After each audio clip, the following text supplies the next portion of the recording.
Hey everyone, welcome to this quick explainer where we are going to absolutely nail a topic that's like a guaranteed question on your exams and the LACPA. We're talking about establishing who really owns inventory. We'll decode all that confusing goods in transit stuff, solve the consignment puzzle, and lock down the cutoff rules you just have to know.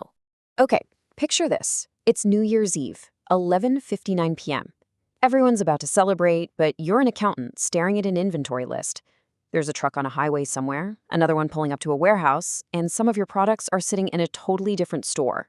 So the big question is, what actually belongs on your financial statements right now at this exact second? All right, let's treat this like a mission. For the next couple of minutes, you're not just a student, you're a junior auditor, and your mission is to figure out the real, true, correct year-end inventory number. Look, this is way more than just counting boxes. It's all about legal ownership. If you get this wrong, you mess up the assets, you mess up the profits, and that's a massive red flag for any real auditor and a super easy way to lose points on an exam. So your job is to apply the rules and find the true count. Let's get you the intel you need. First things first, we've got to learn the secret language of shipping. Seriously, the whole mystery of goods in transit comes down to two little acronyms that tell you the exact moment ownership officially transfers. First up is FOB shipping point. And honestly, it's simple. The second those goods leave the seller and are on the truck, boom, ownership has shipped over to the buyer.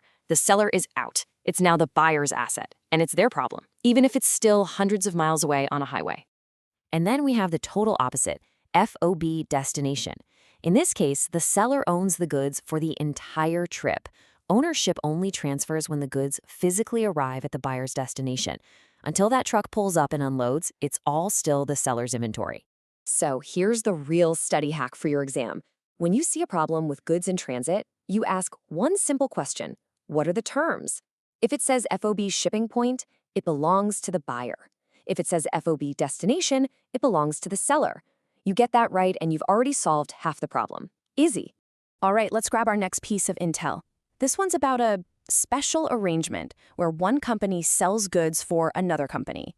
It's called consignment, and it's a classic trick question if you don't know the rules.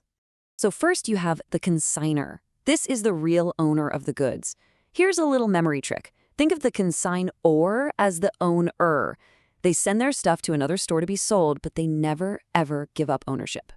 Then you've got the consignee. Now, this person is just an agent. They're just holding the goods. They have the items in their store, on their shelves, but they have zero legal ownership. It's not their asset.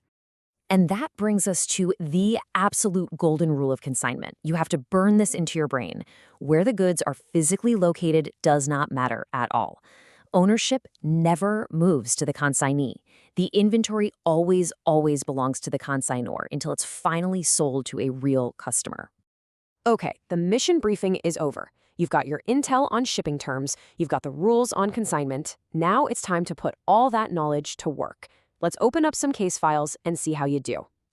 Okay, case file number 1. You are the buyer. There's a truck out there with 800,000 pesos of your goods. The terms are FOB shipping point, and that truck left the seller's place on December 31st.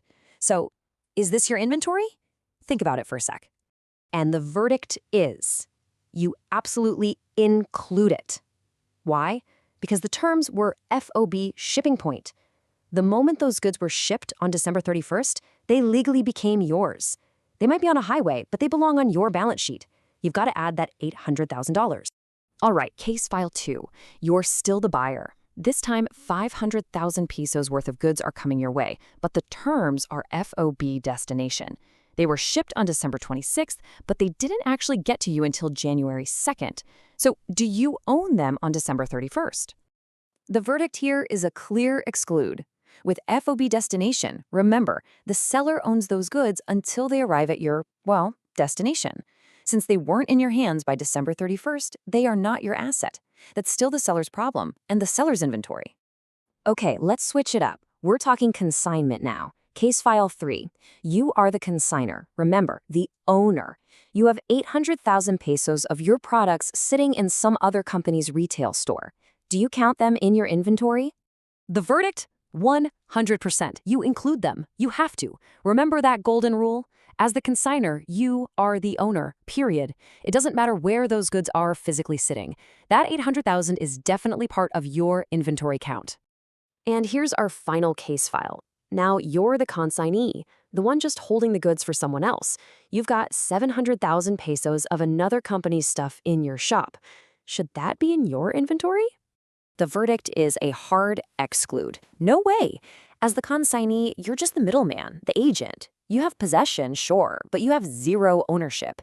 If you included this in your inventory, that would be a huge accounting mistake. That 700,000 stays off your books. Fantastic work. Mission accomplished. You made it through the tricky world of year-end inventory. Now, for the most important part of any mission, the debrief. Let's make sure all this knowledge is locked in for good. And here it is, your final debrief and the ultimate study hack. Go ahead, screenshot this, write it down, whatever you need to do. When you get an inventory question on your exam, just run through this checklist. Goods in transit, FOB shipping point, you include. FOB destination, you exclude. Goods on consignment, and you're the consignor, the owner, you include. You're the consignee, just holding it, you exclude. That's literally it. 4 simple questions that will get you the right answer every single time.